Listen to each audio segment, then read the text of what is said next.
membongkar mindset. Apa faktor mindset yang paling kuat? Ego. Ya, itulah ego. Pemahaman. Tadi ada yang singgung soal ego, siapa tadi? Ya, beliau ya. Beliau ya. Balik Sama Alvis. Ya kan, altruistik. Saya khawatirnya beliau ini dipengaruhi oleh siapa? Nah, artinya ada istilah itu digunakan, tetapi sebetulnya istilah itu ada di tempat lain. Bukan saya salah, dari filsafat ya. Iya,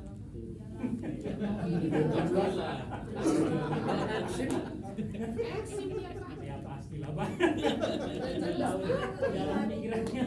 Kenapa itu bagus? Yang penting itu dibagi supaya teman-teman tahu. Terutama mereka yang sarjana alam gaib. Misalnya berapa belum tentu. Karena itu peristiwa filosofis sekaligus sosiologis. Jadi saya terpikir itu jangan-jangan beliau ini bicara soal Durkheim, soal sosial itu.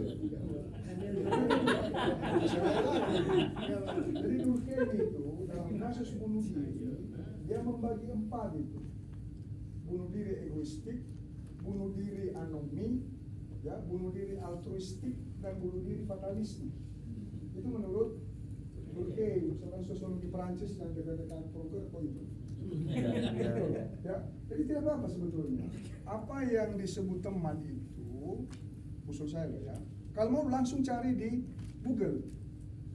Itu kan pengetahuan-pengetahuan yang tidak pernah kita rencanakan, tapi bermunculan.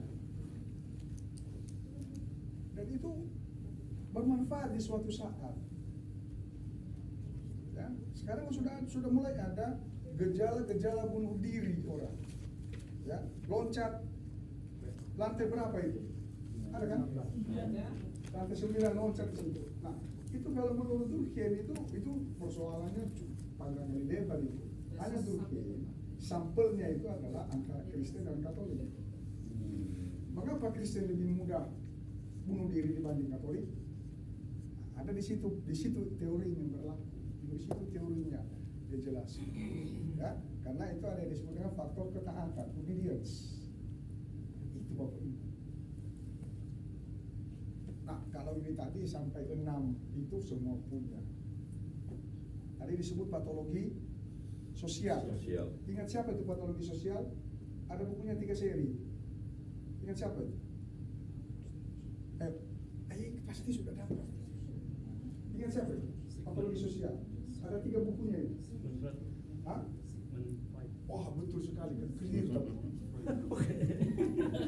Kira-kira Di Indonesia ada siapa itu? Kartini, Kartono. Baca bukunya di 3 jilid itu. Patologi sosial. Dan ada patologi birokrasi dari siapa itu? Son dan Siagian. Dan patologi itu paling banyak diwarisi oleh para pejabat. Karena ada pejabat mau ditegur, nggak ada. Dia sendiri yang benar.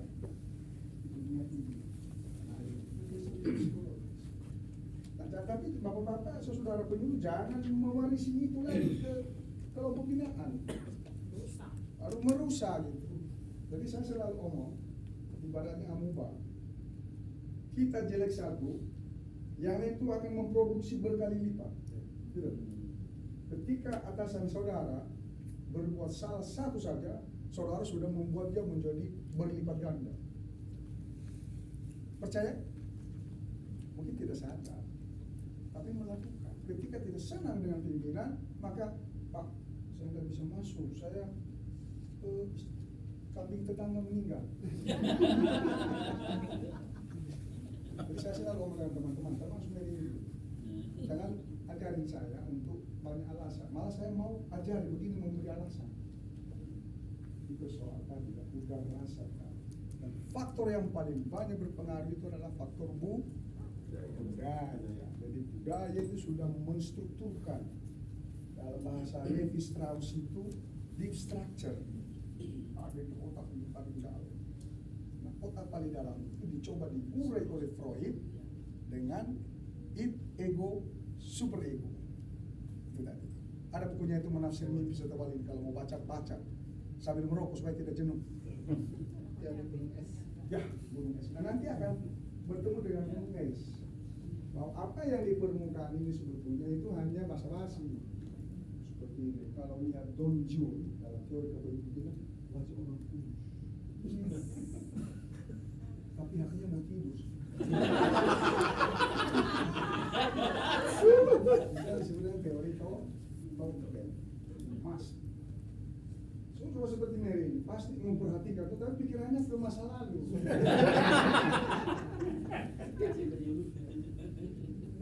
Itu enaknya kalau kita saling bertemu ini, berbagi pengalaman. Nah, nanti sampai di sana di kolom pembinaan, ya silakan saja. Nah, sekarang tema kita hari ini, siang ini, di jam-jam perjuangan ini jam perjuangan loh. Ya, ya. Ya, terutama mereka yang di administrasi. Terasa sekali di administrasi. Kalau penyuluh kan mungkin tidak terasa, karena mereka itu di lapangan, di warung kopi. Iya. Di lapak. Ketika ditelepon, gimana ini Pak? Oh, saya lagi sedang binaan. Membina bagaimana segelas kopi itu ini juga jalan terus. Kenapa tidak bisa berhenti merokok? Oh, tidak ada ini kalau tidak merokok. Merokok. Pak Selamat ini tahu. Parto Adi ini tahu. Ya? Tahu. Saya itu dulu mengajar itu merokok, tidur merokok, mandi merokok, ke gereja merokok. Ya, dulu di asrama itu teman di atas, saya di bawah. Saya bisa merokok di bawah, menembus ke atas. Tapi sudah istirahat, sudah 30 tahun. Keuntungannya apa? Paru-paru. Sekalipun saya telah berhenti 30 tahun, ya, kalau satu hari saja 5 kotak, kali 365 hari, kali 30 tahun, udah berapa? Satu truk. Satu truk ya? Nah, saya juga tidak kaya-kaya. Benar, yang membuat saya berhenti waktu itu kan di bawah tempat tidur itu setiap habis bisa pukul habis suatu ketika dia baru masuk penuh ternyata penuh. Setelah itu tahu lah kalau di apa ya, karena saya beli lem, saya bangun rumah. Waduh, kalau ini saya kumpulkan jadi rumah ya untuk masa depan, pasti calon mertua senang. Sekarang juga sama. Tapi tidak berarti bahwa berhenti dan tidak sama aja. Lebih baik berhenti kalau mau bertemu lagi. Jangan sampai nanti setelah ini 1 minggu kemudian datang berita turut berbahagia di surga. Lalu teman-teman balas, semoga diterima Tuhan. Tuhan itu ada di mana? Ya, itu juga salah satu perkara teman-teman penyuluh bagaimana Tuhan itu dijelaskan. Karena kalau baca misalnya bukunya Niko Syukur, filsafat agama Kristen di halaman belakang, seringkali kita itu hanya untuk berjahat para filsuf. Apalagi kalau merujuk pada Freud, Tuhan itu ciptaan orang sakit. Karena sampelnya dari orang-orang yang sakit, stres. Ya, lalu Feuerbach mengatakan bahwa itu pikiran gila itu, bahwa Tuhan itu ciptaan manusia. Nah, itu kan para filsuf itu sudah diambil kepala. Nah, khawatirnya juga ada pengumuman binaan itu bertanya, Pak, kita ini cerita surga itu Tuhan itu seperti apa gitu? Belum lagi agama, bukan agama, budaya merumuskan itu kan. Ada kalanya orang lebih percaya ke budaya daripada agama. Tapi karena tidak enak bertemu kau diakon, sudahlah percaya saja kan. Ada itu. Tapi nggak apa-apa, itu sah-sah saja. Nah, bagaimana sketsa ini, sketsa kehidupan beragama? Apa itu sketsa? Ibu guru. Gambaran, apa lagi? Suka buat sketsa? Ya? Ini ambil saya begini karena sudah biasa. Bicara kita di kampung kan? Nah, ayo. Dulu Pak Wartohadi itu sering ngajarin kami, ada istilah itu pulkona.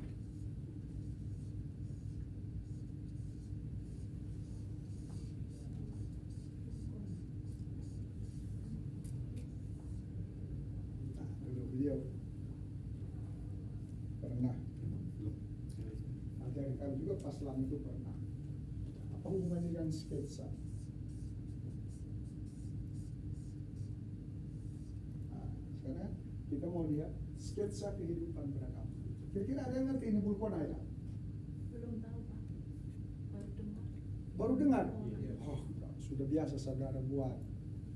Hanya istilahnya saja, ya. Bulkona itu ini bulatan, kotak, tanda panah. Gitu ya. Jadi kalau Bapak Ibu membuat sesuatu, Buat SOP. ya, dalam teori ilmiah kan namanya itu kerangka pikir. Maka buat dulu barang-barang begini supaya mudah, tidak buntu di tengah jalan. Dari mana, mau ke mana, hasil apa, itu loh maksud. Nah, untuk memudahkan ingatan, ya, ada yang disebut dengan manajer itu, maka mungkin lebih mudah pakai ini, lebih mudah ingat. Kompetensi, penyuluh, apa hasil akhirnya, ya kan? Tanda panah atau apa ini kan sudah memenuhi syarat semua itu kan. Ada yang pakai pohon di sini supaya penyuluh itu menjadi pelindung bagi masyarakat dan macam-macam, ya. Itu istilah-istilah yang digunakan. Nah, sketsa ini tadi disebut tadi apa? Gambaran. Gambaran ada apa lagi Pak? Seperti ini kalau dalam teori ilmu silat, posisi duduk begini itu kuda-kuda. Kuda-kuda dalam bentuk pasif. Kalau kuda-kuda dalam bentuk aktif, gitu loh. Jingkrak ya, bagus. Sudah ban berapa Pak? Ban serap. Bagus. Oke ya, baik. Kalau lihat gambar ini, apa yang terbayang oleh Bapak Ibu? Jadi kalau boleh, saya sarankan, sekalipun kita sudah pernah mungkin ikut, coba dicatat. Setiap sesi itu dia mulai dari mana, kemudian apa di tengah itu, lalu berhenti di mana. Tidak apa-apa mencatat. Mengapa? Setelah nanti saudara kembali ke daerah, akan melihat lagi itu kan. Dan ketika mau mengambil sampel untuk dipakai di tempat binaan, itu akan membantu. Tapi kalau di sini hanya mengandalkan apa namanya itu Pak Cece, memori, nggak bisa.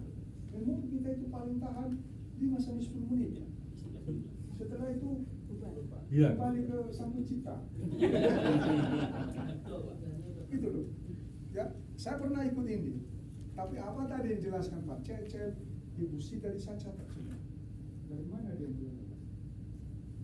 Karena seringkali terjadi pada tahap pertama tugas kita itu imitasi, meniru. Omong kosong kalau ada orang mengatakan dia tidak meniru dulu. Baru setelah itu dia mulai membuat inovasi. Inovasi mana saja? Inovasi termasuk ilustrasi. Seperti tadi Pak Cece memberi contoh apa, ke kiri, ke kanan. Nah, mungkin orang dari NTT dia akan pakai lagu itu. Mau merek ya NTT kan? Ke kiri, ke kanan, ke belakang kan? Nah, apa namanya itu? Do re mi fa sol la ti do itu. Nah, itu kan bisa ilustrasi itu. Pak Cece tidak buat itu mungkin kebetulan belum mengalami, sudah tahu minimal dengar, tapi belum merasa apa istilahnya itu menjadi milik kita, meniru. Kalau boleh ya, kalau boleh. Maka semua penting. Gitu. Tadi saya perhatikan semua seperti sedang mendengar ceramah kiai, ceramah pastor. Tapi beda-beda orang juga sih. Kita tidak tahu, siapa tahu sedang merekam, bisa saja kan di tempat lain itu, bisa saja. Hanya kalau saya ngajar itu saya biasanya minta setelah selesai kuliah saya minta mana yang kamu catat tadi. Ada yang senyum, itu hasilnya senyum. Sebab nanti kan kemarin sudah ada pretest ya, nanti akan ada post test. Nah itu supaya saudara juga kalau boleh nanti ya mungkin nilai dalam pengertian lain ya, supaya bisa 100 sempurna lah. Oke. Ini apa yang terpikir oleh teman-teman Bapak Ibu dengan gambar ini? Ini suster ya? Ini suster, kalau di kita ini dari mana ya susternya ini? Hah? Aka ya, hamba-hamba Kristus. Ini bukan CB ya, bukan Ursulin ya. Ya, dari sisi bajunya ya. Susah. Hah? Ya, dalam dalamnya susah, Pak. Enggak, artinya dari baju itu bisa, dari selayar itu bisa dilihat loh. Ada selare yang dia punya plastik itu kencang, ada yang tidak. Ya kan? Bapak Ibu perhatikan enggak? Ya. Pernah disebenari Tapi enggak? kan ada yang mirip, Pak. Pernah disebenari? Justru kalau disebenari perhatian sekali.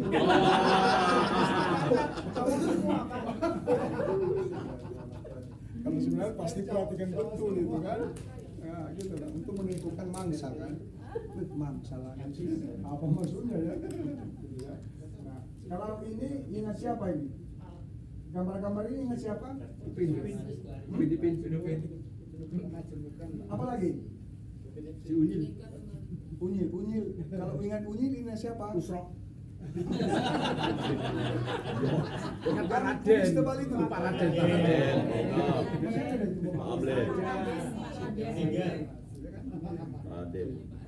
Kalau ini Di kelenteng. kelenteng tapi pakai kopia. Itu kopia. Kalau bahasa kami kopia. Mungkin bahasa lain peci ya. Nah, kopia kan? Atasnya. Di ruang ini tidak ada yang pakai kopia ya? Atau ada? Kalau upacara pada pakai.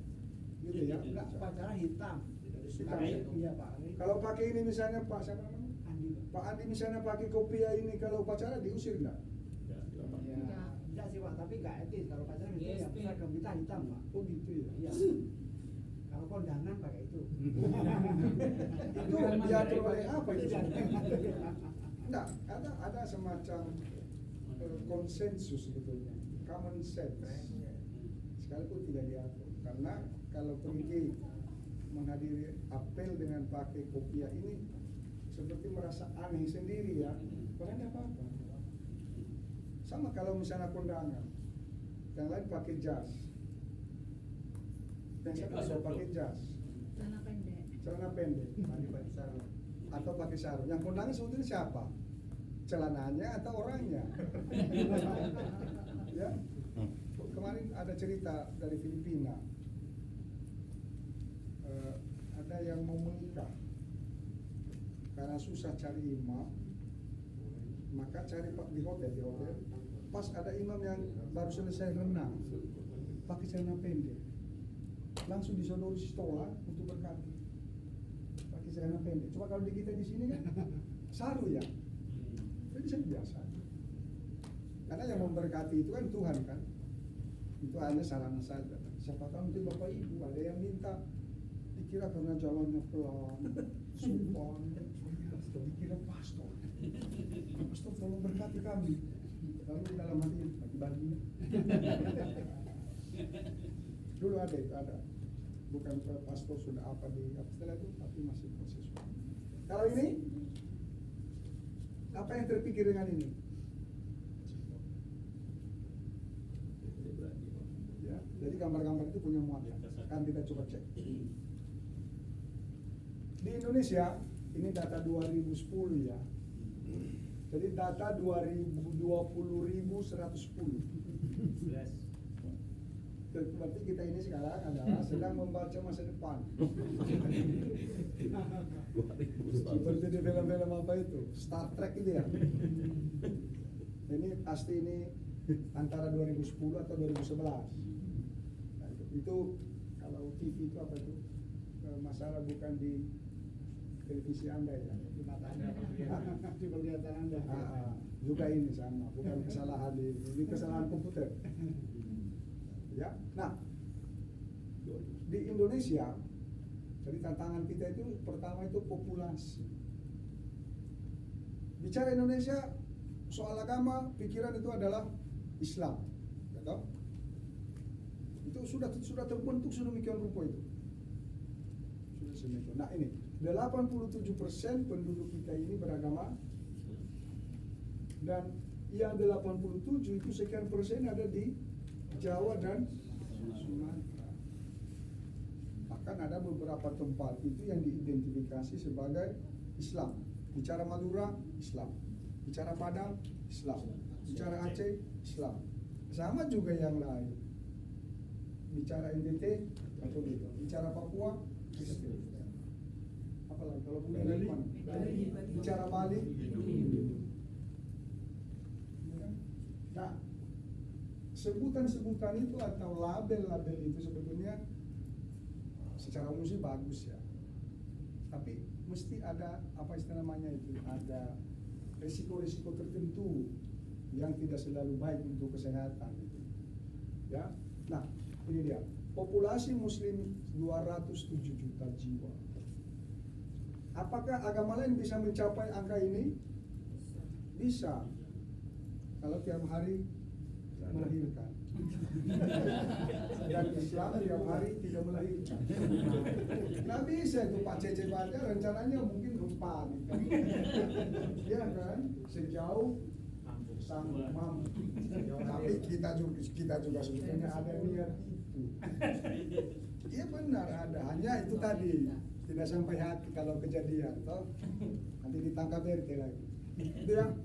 Nah, kalau kita tadi 87% itu teman-teman Islam, Kristen itu 7%, Katolik 3, Konghucu 0, lainnya 0, Hindu 2,2%, Buddha 1%. Statistik Kementerian Agama tahun 2022 terakhir, cut off Desember 2022, Kementerian Dalam Negeri, kita itu turun dari 8 juta ke 6 juta. Saya sempat bertanya dalam hati, apakah itu dampak dari COVID? Tapi kalau COVID, kok sampai 2 juta mati? Itu mesti ada sesuatu yang tadi Bu Siti disebut dengan istilah metodologi. Jadi ada metode pengumpulan data yang mungkin tidak betul. Nah, saya tidak tahu Bapak Ibu pernah kalau sensus penduduk itu pernah ditanya, ya saya pernah punya pengalaman dari statistik. Datang ke kantor, Pak, kami ditugaskan kantor untuk memvalidasi data-data keagamaan. Oh bagus sekali. Dari mana? Dari statistik, BPS. Oke baik. Lalu dia tidak mau apa-apa, dia diam aja. Mana Bapak? Saya sudah mulai. Saya tanya, mana datamu? Tidak ada. Lah kesini mau verifikasi dengan apa? Itu kan verifikasi antara lain maknanya mencocokkan. Mana? Tidak ada, kau pulang. Pulang. Mary mungkin pernah dengar itu. Pulang. Sampai hari ini tidak muncul. Itu. Mau verifikasi data, tapi dia tidak bawa data. Akhirnya yang terjadi nanti apa? Itu tadi yang disebut dengan data collection, kemudian penambahan apa, lalu asumsi, membangun asumsi. Oh kalau begitu, begini, kurang lebih begitu, kurang lebih. Aduh, itu yang. Nah makanya Bapak Ibu, saya pernah sampaikan kepada teman-teman, tolonglah para penyuluh ini salah satu tugasnya itu juga mendata umat Katolik. Tapi kesulitan juga kan? Pak Warto Hadi mau mendata, dia mau pakai apa yuk?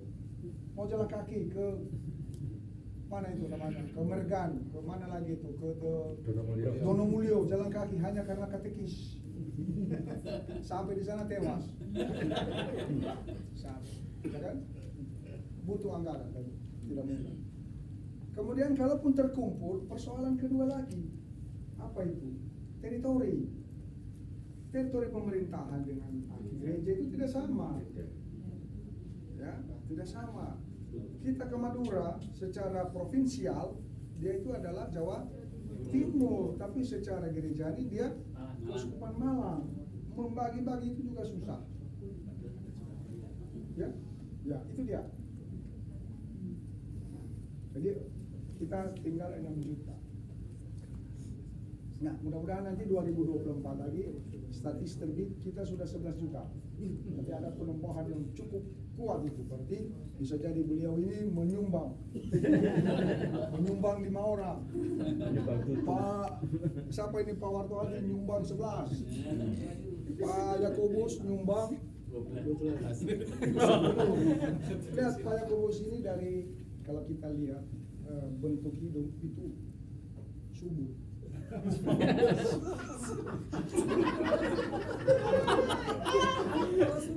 Bentuk Woi, bahaya sudah ini. Benar. Tapi karena penyuluh dia mencoba buka hari menahan. 2 anak cukup. Tapi bisa jadi. Mengapa? Karena apa? Saya selalu katakan waktu rapat di beberapa ketemu sebelum. Kita ini sekarang kesulitan imam. Sudah banyak yang tua. Siapa yang mengganti mereka? Suster sudah banyak tua. Siapa yang mengganti? Kita kan? Apalagi mereka yang sudah kabur ini. Itu harus balas itu. Dorong anak menjadi pengganti. Betul. Dia mau 10, Pak. Apa? Dia mau Ya. 10 supaya ada. Betul. Katakan saja Tuhan, ini saya punya balas hutang. Tapi begitu habis tarik. Oke ya? Oke. Inilah wajah. Ya betul kan, 2010 bukan 20.110 ya. Inilah wajah kita itu, Bapak Ibu sekalian. Ya, kalau kita ke Sumatera itu apa namanya itu, yang punya penduduk 44,1 juta. Yang paling banyak Pulau Jawa ini. Maka kalau pemilu itu yang paling dicari-cari itu di Pulau Jawa, terutama Jawa Tengah dan Jawa Timur. Kuasa Jawa. Siapa tahu nanti Bapak Ibu menjadi agen-agen.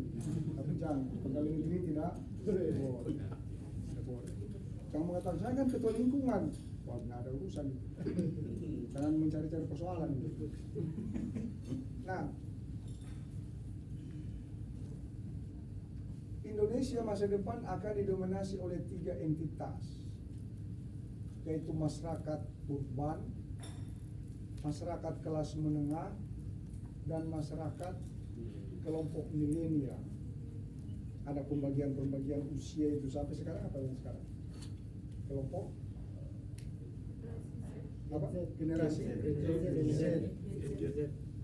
Kita sudah rata-rata ini sudah, siapa yang belum berkeluarga di sini? Semua sudah punya keluarga ya? Mana itu? Atau mungkin beliau mau bukti? Polino. Belum. Sudah juga ya. Tapi ini bukan kesaksian di sini. Saya mau katakan begini. Hah? Ada? Ya. Belum 2 kali. Lagu ini belum 2 kali. Oh iya.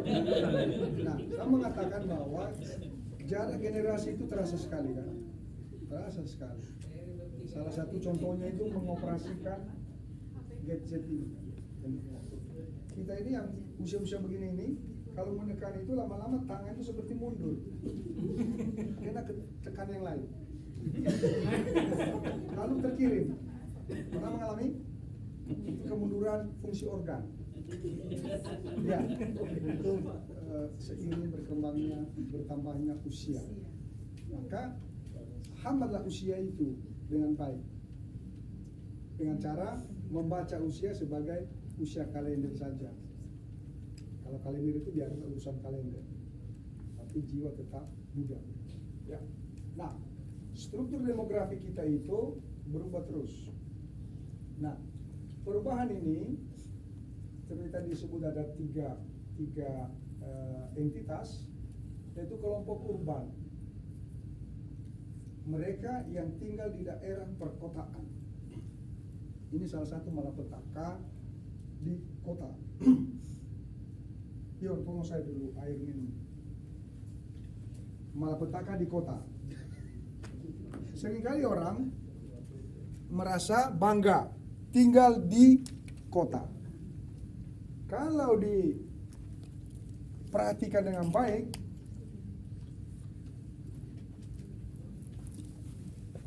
dia tinggal di kota mana? Artinya bukan di kota mana, artinya di kota di bagian mana? Ya, sama aja orang kalau pergi kuliah ke Amerika, tapi perguruan tinggi di pojok-pojok. Yang penting Amerika. Sama. Tetap mahal, Pak. Hah? Tetap mahal. Ya. Tinggal di Jakarta. Bawah jembatan. Bawah jembatan. Jakarta itu. Ya, penting Jakarta. Pas hari raya pulang. Bangga. Orang kampung dia hebat deh. Dari Jakarta. Bawa uang banyak. Itu pinjaman. Online lagi. Zaman. Ini ya, itu situasi perkotaan. Ya, tinggal perkotaan. Nah, di perkotaan ini ada 57%. Besar kan? Besar. 57,7% penduduk Indonesia tinggal di kota pada tahun 2020, apalagi seperti sekarang. Ya. Nah, pola pikir orang yang di kota ini seperti apa? Pola pikirnya orang-orang yang tinggal di kota itu. Apa yang menggejala sejauh Bapak Ibu?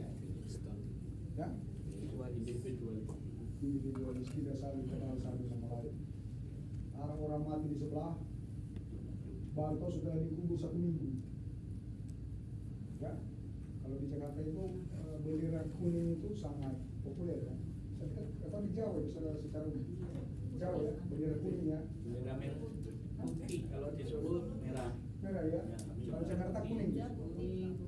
Kuning ya. Karena kita bicara di Pulau Api, tapi itu tadi ternyata ada yang tidak kuning juga. Individualistik. Rumah,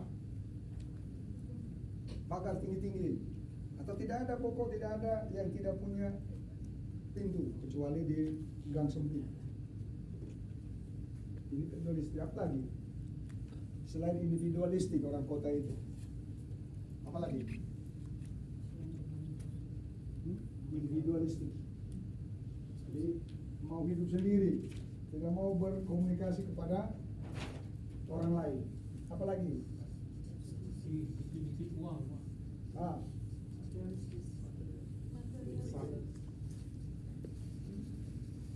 Hidup. apa? Biaya Biaya hidup tinggi. Iya, ini kan gaya hidup. Dan gaya hidup. Nah, ada fenomena misalnya orang-orang yang di apa namanya, di persimpangan Pak, lampu merah itu, ya, saya pernah wawancara kecil-kecilan itu. Ada satu ibu, kita sebut saja ibu ya, karena memang perempuan. Pada anak kecil, apa namanya kalau hamil ya, entah betul hamil atau pakai bantal, nggak tahu saya. Karena saya tidak sempat raba.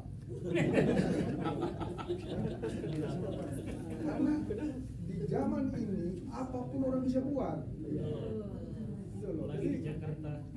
Apalagi Jakarta kan. Pokok common sense hamil, tapi belum tentu. Karena contoh di film soalnya. Ya kan. Lalu di belakangnya gendong bayi. Lalu jalan. Ngemis. Ternyata itu sudah ada organisasinya.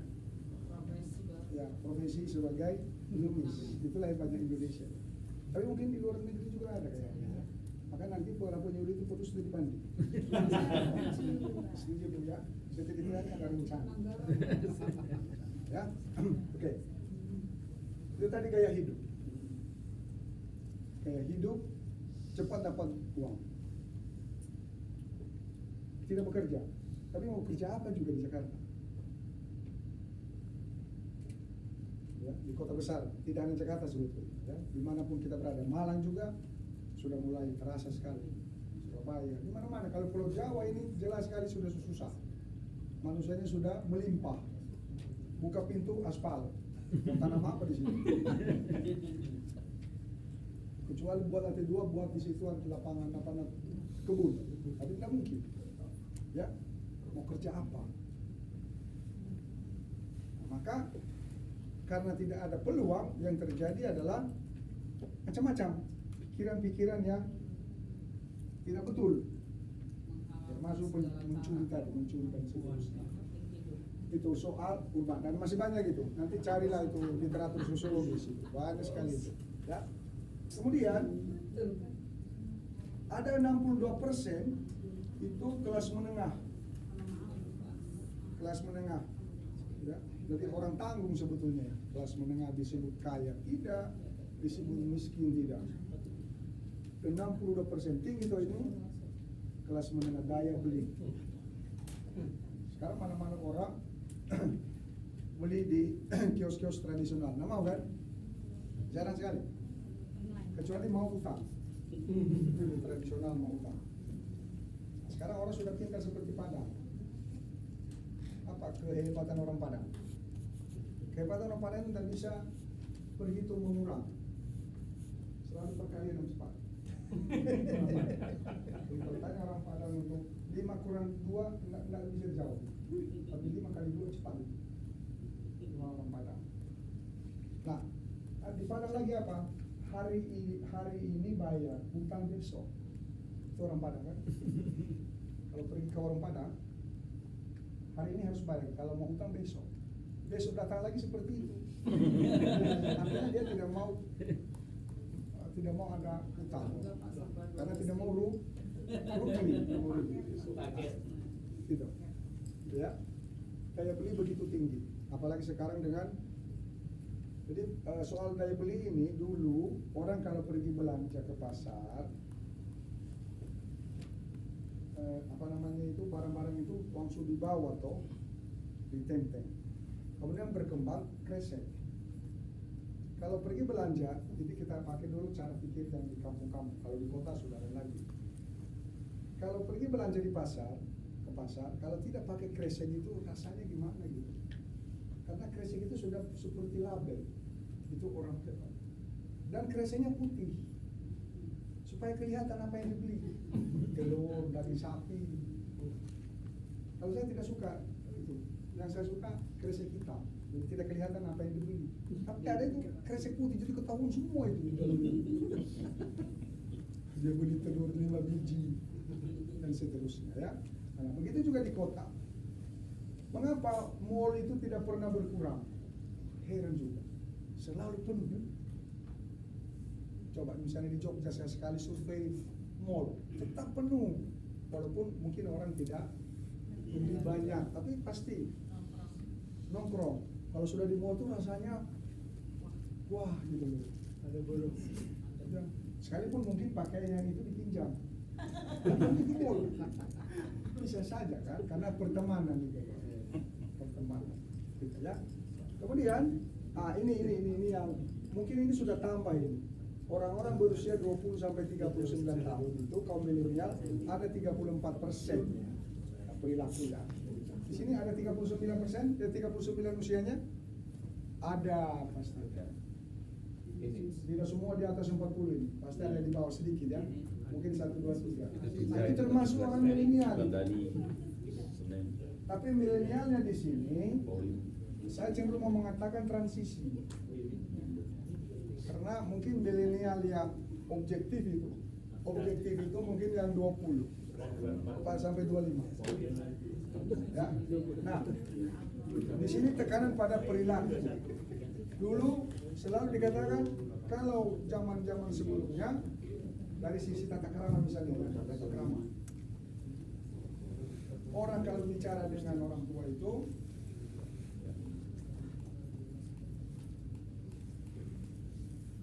ditekankan soal mendengar. Kalau lewat, kalau dipanggil, bicara. Sekarang susah kan?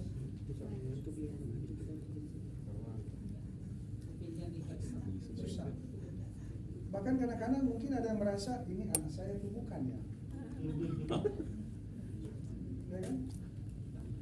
Nah, kalau ribut kadang-kadang ayah bertanya ke ibunya seperti menyalahi anakmu sih. Lalu ibu juga itu kan bukan anak saya sendiri. Anakmu juga. Invest aja. Itu dia. Siapa dulu dong bapaknya? Siapa dulu bapaknya? Ya, coba saya pernah, bukan lagi saya pernah, saya sendiri mengalami. Kebetulan kami berempat di rumah. Kalau pas di rumah semua sibuk dengan melihat berita.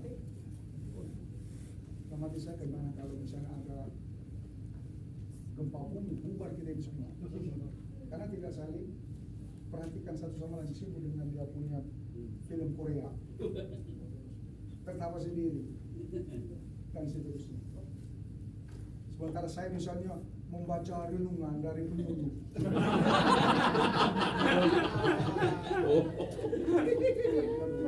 yang saya salut itu adalah renungan penyuluh itu, inti perikop ini adalah inti perikop. Itu dalam hadis. Jadi dia sudah melalui tahap dialog panjang mengenai teks itu, latar belakang teks, kenapa teks itu dulu ditulis, ada sampai mengatakan intinya hari ini renungan ini. Betul, saya belajar banyak itu. Hanya saya tidak hafal namanya. Tapi diteruskan itu bagus ya. Dengan mengatakan inti renungan ini berarti ada kepercayaan itu. Benar itu. Ya, soal benar tidak kan soal orang. Bagaimana orang lain mempersepsinya kan? Karena tidak ada yang paling benar di dunia ini kan? Tidak ada. Ya. Nah, silakan saja. Semakin banyak semakin baik, ya. Semakin baik. Nah, ini soal perilaku. Ada perilaku yang standar, ada perilaku yang cair sekali. Sehingga kalau orang-orang milenial ini sekarang jalan, semaunya saja jalan. Mau bekerja, dia atur sendiri dia punya kerja. Kalau kita dulu, bangsa-bangsa makhluk begini, sekali melamar kerja, kalau boleh tidak lepas sampai pensiun kan? Nah, anak milenial tidak bisa begitu. Dia lamar sekarang diterima, besok tidak cocok, resign. Pergi kan? Begitu kita dengarkan sakit kan? Ini anak gimana ya? Kok begitu muda gitu loh? Bapak Ibu merasakan itu kan? Kita pegang mati-matian supaya kalau boleh sampai pensiun normal ya. Jangan sampai pensiun dulu dipanggil Tuhan atau dipanggil kendaraan. Ya. Tapi anak-anak milenial tidak mau dia. Kalau dia tidak cocok selesai. Belum lagi jam tidur. Kita jam 10 itu sudah tewas itu kan. Anak milenial masih ribut itu sampai jam 4 pagi, jam 5. Baru nanti tidur jam 6. Itu bikin persoalan sendiri sebetulnya itu ya. Keragaman perilaku itu yang tidak. Maka apakah kita masih mengakui mereka? Terserah Bapak Ibu aja. Terserah Bapak Ibu ya. Nah, maka kalau bicara pemimpin ke depan, kita perlu memahami 3 perubahan ini. Ya, perubahan pola pikir, perubahan dalam hal berperilaku, artinya perubahan di dalam mengalami dinamika kehidupan. Ya. Seringkali di sini itu pola pikir itu sudah tersegregasi dia, tersegregasi atau terpaku ya. Seperti tadi ego tadi ya. Misalnya beberapa waktu lalu, kalau kita melihat orang punya jenggot panjang, apa yang ada di pikiran? Terorisme. Begitu kita ketemu pastor ada jenggot, ayo. Nah, celaka toh. Coba pastor-pastor barat dulu, jenggotnya panjang kan? Apa kita sebut juga teroris? Namanya sesat pikir. Karena label. Sekarang, kalau lihat motor Yamaha, Honda Yamaha itu.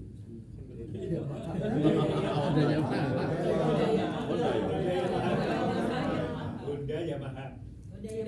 Tadi saya mau apa? Honda Yamaha. Maksud saya itu Yamaha Honda. Motor. Motor kan? Motor Yamaha.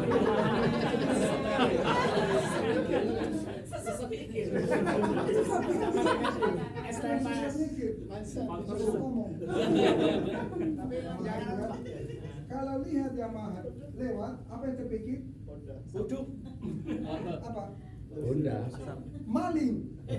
Karena itu yang paling banyak digunakan untuk RX. Oh, ini. Gitu ya. Ya, Ya sepedanya maling. ya kan? Sepeda maling. Begitu lihat dari jauh. Padahal itu orang yang bawa kebetulan adalah Pastor. diakon. Ya kan? Lagi bawa sakramen lagi. Bawa sakramen. Ya, beberapa waktu lalu kan saya dijamret, masih ada bekasnya ini. Ya, jadi Habis berapa tuh, Pak? saya ngetik mau ngirim berita, tahu lewat motor diambil, saya kejar, begitu saya pegang dia punya pundak, dia gas, saya lepas gas. Nah, jadi motor model itu langsung terbentuk di kepala saya ini. Maling. Setiap ketemu motor begitu maling. Oh ya, gitu ya. Nah, di pola pikir yang sudah terpola, sudah terbentuk dan tidak mudah mengubah itu. Tidak mudah mengubah, tapi bisa berubah. Ya, silakan Bang. Kenapa ini tanda lahir ya? Pola pikir. Silakan. Mari deh ini. Ini calon kepala desa ini namanya. Silakan deh. Baik, terima kasih Pak, karena berkaitan dengan ini sangat menarik. Ya. Ini apa pertanyaan gini, apakah satu ini kan ada 3 entitas, Ya. apakah satu orang itu bisa melaksanakan 3 entitas? Misalnya dia kan ada urban di kelas menengah dan milenial. Ada orang berumur di bawah 39 tahun, tetapi tinggal di kota, kemudian hidupnya pas-pas-pasan gitu di tengah-tengah. Nah, apakah bisa disebut satu orang 3 entitas? Ya. Menurut Bapak bisa nggak? Saya nanya tadi bisa. Duga bisa nggak? Kita kan hanya mau mengklarifikasi, ya, memverifikasi. Ada yang bisa membantu saya? Ini pertanyaan berat soal. Ini siapa namanya? Adinda. Adinda. Francisca. Silakan, Adinda. Adinda. Baik, terima kasih ya. Menurut saya bisa saja karena di sekitar kita juga banyak yang seperti itu. Salah satunya Budina. Gitu ya. Gitu. Urban. Urban, tinggal di kota dan Milenial. milenial. Di bawah 39 tahun. Di bawah 30. 30 malah. 25. 26. Itu yang di garis bawah. Yang lain. Sama Saya tetangga. secara pribadi Ya. sampai mengetahui Ini keberhasilan di Barusan saya cek. Saya dicurigai, Pak. Sudah betul, Pak. Butuh trik khusus Pak itu. ini juga sudah langsung Konklusif. Jumping. Jumping. Jadi kita tidak tahu dari mana premis mayornya, premis minornya, langsung baik, ya, Pak. Ya. Jadi ada lagi yang mau menambah? Ini Pak Yosef, Pak Yakub ini yang RI 1. bisa enggak? Ayo. Kalau ini kan terjadi karena ada tren Pak ya. Tren ini kan mengubah. Kalau di contohnya di Kalimantan Barat ini terbalik sekarang. Orang-orang yang punya daya beli itu justru dia kembali ke daerah untuk menguasai lahan. Nah, mungkin karena perilaku IKN ya. Nah ini saya pikir hal-hal semacam ini lumrah-lumrah saja. Tetapi persoalannya ini, tren penduduk Indonesia di masa depan ini situasi global juga Pak. perilaku dunia, perilaku Asia, dan juga perilaku Asia Tenggara. Dan antisipasinya sudah sangat baik dilakukan pemerintah supaya perilaku itu dia berada di tengah-tengah kan. Dan ini mungkin yang sudah dipikirkan sejauh hari bahwa moderasi beragama itu untuk mencapai Indonesia maju itu. Nah, persoalannya justru nanti perilaku urban ini justru akan mempengaruhi hidup tradisional. Nah, makanya benturan-benturan itu terjadi. Diangkatlah citra tradisi tradisional itu sebagai penyokong perilaku gagasan pemerintah itu. Dimunculkan lagi budaya lama yang dianggap sudah hilang, misalnya mengangkat tradisi. Contohnya, ya mungkin banyak yang bertanya kepada saya bagaimana orang itu diangkat Panglima. Sebenarnya awalnya Panglima, Pak, ya kan, dan terkenal lah di sini ini Panglima Jila, dan kemarin ada Pak Jaji kan. Padahal mereka ini sebenarnya bermuara orang-orang yang hidupnya di kota, kuliah di kota, tidak mendapat kerja, ya kan. Kemudian mereka cuma mencintai tradisi, lalu ya persaingan pola sekarang itu lebih kepada yang mereka bisa andalkan dari hidup yang lama itu, gitu. Nah, jadi kan mereka ini kan imannya Katolik. Jadi ini ketika ada IKN ini mereka tidak bisa masuk di peluang birokrasi, politik juga tidak. Dan mereka antisipasinya dengan menggunakan kekuatan otot begitu. Nah, ini kan untuk mengantisipasi IKN nantinya. Nah, jadi tipe-tipe seperti itu dibangun, ya tujuannya mereka sih bukan generasi milenial ya, pertengahan lah begitu. Rata-rata mereka usianya 39 tahun, lalu membentuk pasukan merah itu guna untuk mengantisipasi serbuan penduduk baru ke IKN lah begitu. Dan itu diangkat sebagai bentuk, saya pikir itulah perilaku yang akan terjadi dengan khususnya komunitas-komunitas yang akan tergeser oleh komunitas urban nantinya di IKN kan. Dan itu menurut saya ada nilai plus dan ada nilai minusnya. Nah, sehingga sampai bisa punya koneksi dengan, dan dilihat oleh Kapolri dan Presiden itu sebagai suatu bentuk bagaimana mengangkat orang-orang urban itu mampu untuk memberikan ya semacam legasi lah bahwa hal-hal itu bisa. Nah, lalu saya menganggap perilaku itu wajar-wajar saja dan normal-normal saja begitu, karena tidak mungkin kita tidak melihat itu. Yang jelas dalam moderasi beragama itu kan ada menghargai tradisi, dan itulah yang digali oleh kelompok-kelompok ini begitu. Dan kelompok ini juga bisa juga dipakai ya seperti tadi, bebas nilai.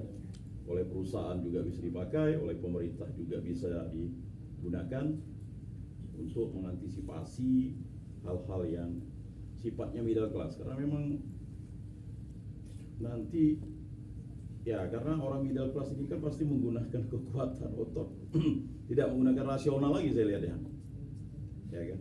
Dan muncullah gejolak-gejolak itu untuk penguasaan lahan. Nah, itu sih analisis untuk sementara. Oke, baik, terima kasih.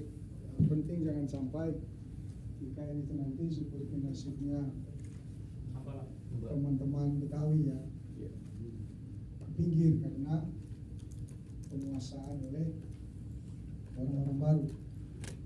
Ya. Kalau kita lihat sejarah seperti di Jakarta ini kan, maka kalau di IKN tadi sudah disinggung misalnya, sudah banyak orang yang sudah punya tanah di sana kan. Orangnya ada di mana, tapi di sana punya tanah. Ya, rebutan dulu di Palangkaraya sempat, toh. Ya, Tiba-tiba naik harga tanah. begitu ditinggal tidak jadi langsung juga hancur. Ada yang merasa rugi juga. Nah, sekarang diikat, ya. Baik.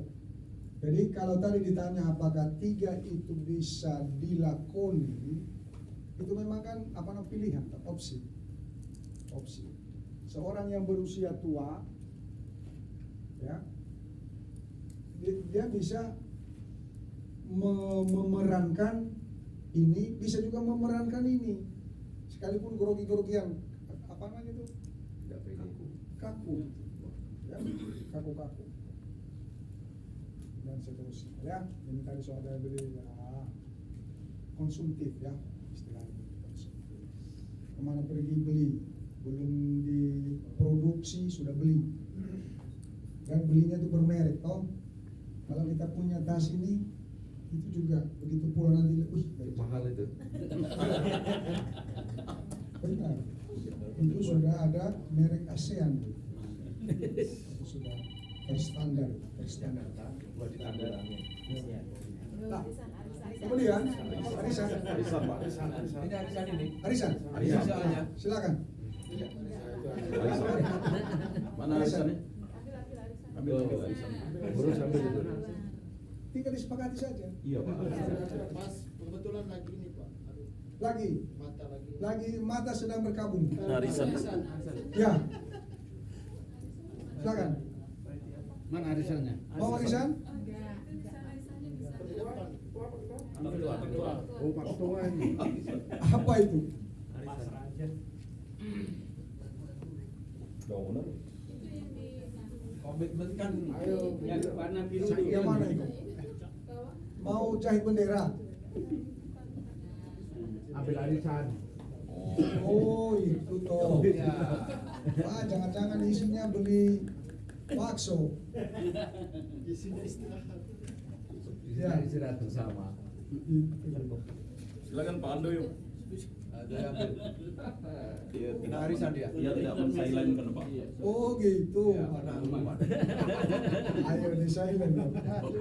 Kalau tidak dibunuh itu. Dibanting ya. Apa Bang? Oh itu di sini. Menyebutkan 5 nilai budaya kerja.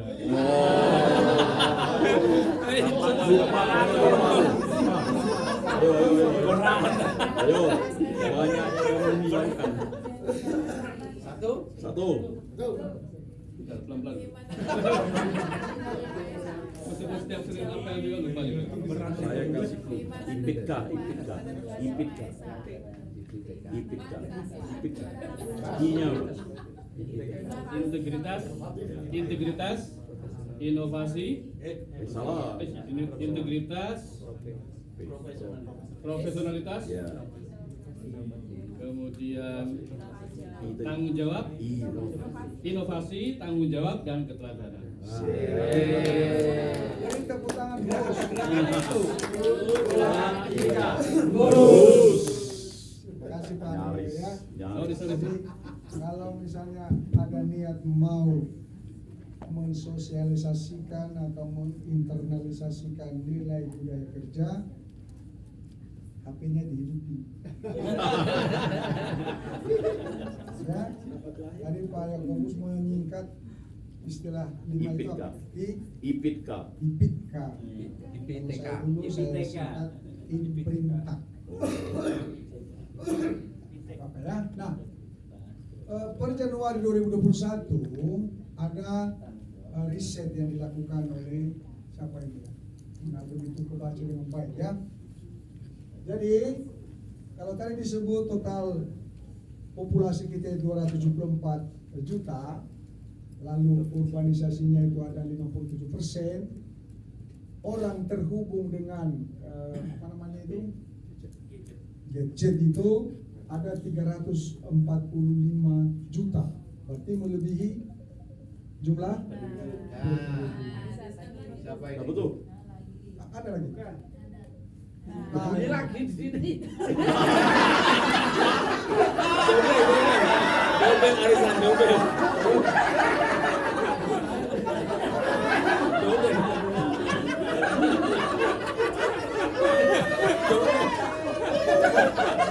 Jadi narasumber. Penting istri soalnya. Malum, ngantuk.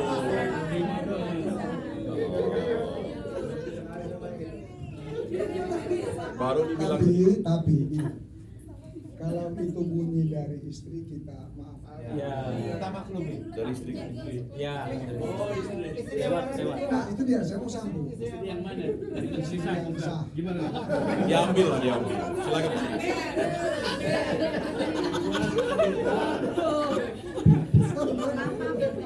Kena lagi.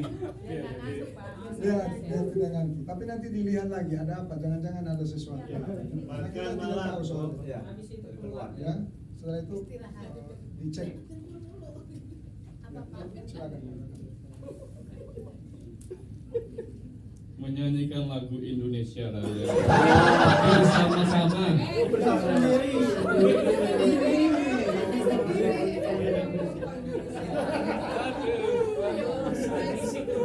Untuk menghormati Indonesia Raya, mari kita berdiri kita menyanyikan bersama-sama.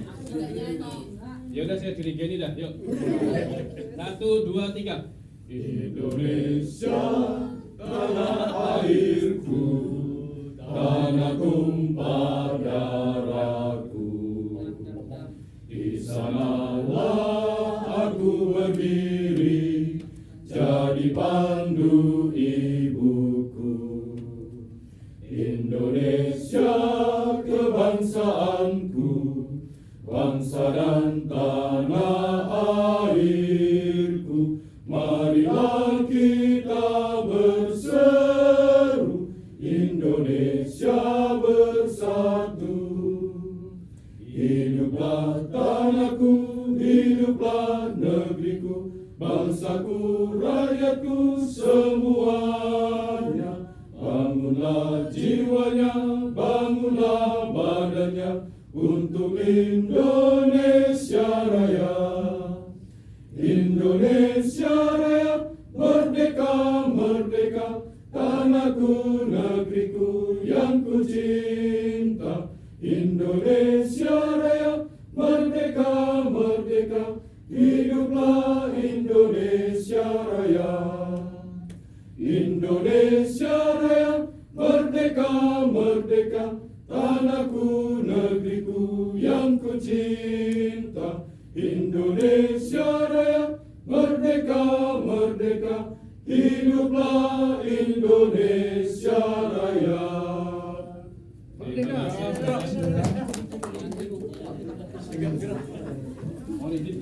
Ya, silakan Pak.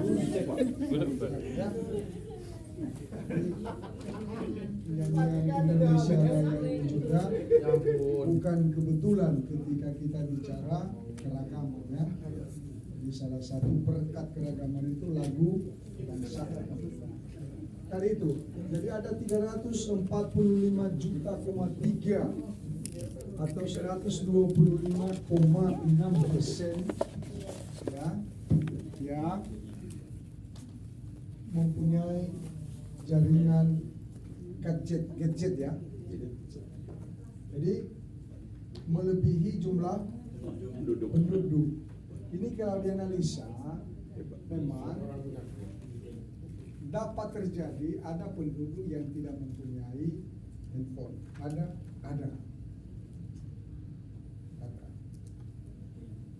Tetapi juga ada yang punya lebih dari 3, lebih dari 1. Ada.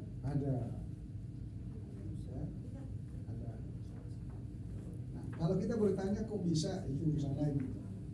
Karena kepentingan. Mungkin kalau bisnis ini, kalau bisnis batubara ini, bisnis kelapa sawit ini, bisnis bus, perusahaan otobus mungkin ini. Kalau bisnis di penjara ini, ya, dan seterusnya itu sah-sah saja kan. Dia hanya mengatakan bahwa begitu masifnya orang Indonesia itu dalam memanfaatkan, memiliki alat telekomunikasi atau apa istilah teknologi ya, memiliki teknologi canggih dengan berbagai merek. Ini merek apa ini? Kemudian ada 200 juta lebih yang terhubung dengan internet. Seperti di sini mungkin ada. Dia melaksanakan komunikasi dengan teman-temannya yang ada di Selandia Baru, atau ada di Afrika atau di Malaysia seperti Pak Yakobus ya, yang dekat-dekat dengan Malaysia di sini. Lalu ada yang 170 juta atau 61,8% itu ya yang menggunakan aktif di dalam media sosial. Ya, saya tidak tahu, mungkin ada di antara saudara-saudara yang sempat mengirim berita ke rekan-rekan media melalui apa namanya, Instagram, WhatsApp, TikTok, Twitter, apalagi YouTube, Facebook, itu lagi semacamnya. Ya. Gitu. Bisa jadi ada, apalagi sambil foto dengan teman lama, kirim ke teman, saya ketemu teman lama di sini, tidak sengaja ketemu, orangnya sudah kacau balau, kacau balau, ya sudah tua ya. Seperti saya ini kan, kalau ketemu dengan teman-teman, ini harga pasar jatuh. Kalau AC ini kena langsung, itu sudah. Kalau baru sekarang saya melamar calon istri, mungkin pasti nggak laku betul. Harga pasar jatuh habis. Udah nasib ya. Padahal dulu rambut saya itu tebal, ya tidak bisa tidur dulu rambut saya. Supaya bisa tidur, saya cari gemuk sepeda. Gemuk sepeda itu saya campur dengan tanco, bukan tanco ya. Tanco. Biar tidur. Mungkin suram, kayak Don King rambut Memuji Tuhan. rambut saya kan memuji Tuhan, apalagi saya. Mungkin berkebalikan dengan rambut. Ya, itu soal itu ya, media sosial. Nah, teman-teman penyuluh ini sangat diharapkan. Bapak Gusman ini ya begitu getol dengan namanya media sosial. Jadi apa saja yang teman-teman buat dengan kelompok binaan, jangan selesai begitu saja, tapi dipublikasi. Makanya tadi di foto di awal tadi, ini jadi penting. Ya, misalnya siapa namanya Bapak tadi? Pak Senen. Ya. Selasa. Ya, apa sih? Yang jelas itu nama, ada faktor budaya kan? Pasti itu. Lahirnya Senin. Bisa jadi begitu, tapi ada makna yang terdalam dari situ. Jadi karena kata Senin itu tidak boleh dimengerti secara modern, tidak bisa. Karena mungkin akan orang senyum segala macam, begitu tidak kenal senyum tempelin. Tapi kalau sudah kenal, seperti tadi, selamat atau siapa? Jangankan Senin, Selasa juga bisa. Dan welcome saja kan. Tapi kalau tidak kenal, jangan coba-coba, bahaya. Iya kan? Bisa pindah tempat ke Cipinang kan. Hanya gara-gara seperti saya, marga saya Sarumaha. Saru. Orang Jawa potong, bukan potong sebetulnya, tapi Mahasaru. sebut dengan Mahasaru. bukan. Apa istilahnya itu? Tidak sebut secara lengkap. Saru Maha. Masih mending tuh. Saru Maha. Tapi kalau dibalik Maha Saru. Itu kalau tidak kenal baik, saya sikat. Tapi saya ambil hikmahnya lagi kemudian. Kalau menyebut Maha Saru, maka ada Maha Kudus. Berarti itu sebetulnya sekerabat. Sekerabat.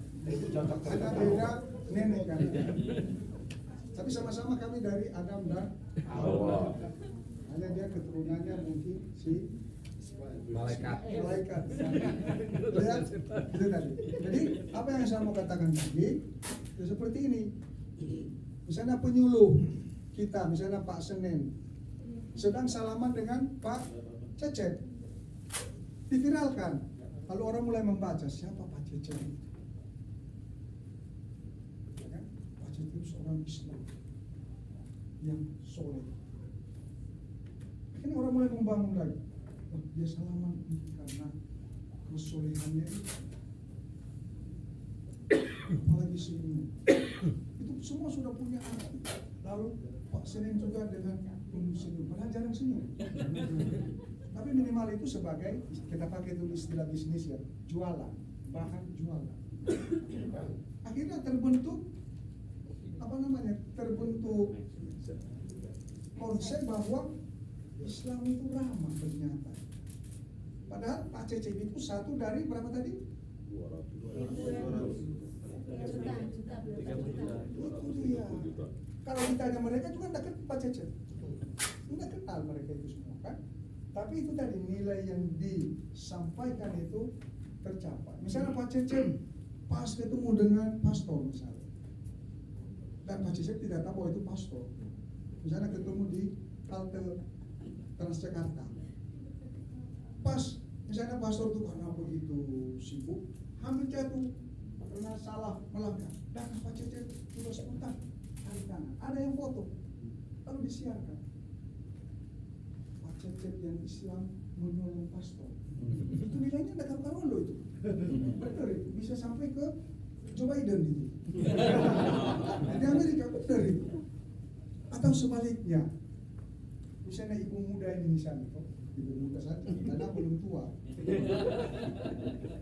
Misalnya Pak Cecep, misalnya oleng kan, langsung dia bantu.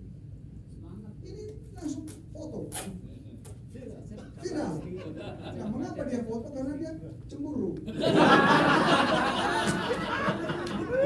Ternyata Pak Cecep. Pak Cecep ini gimana sih?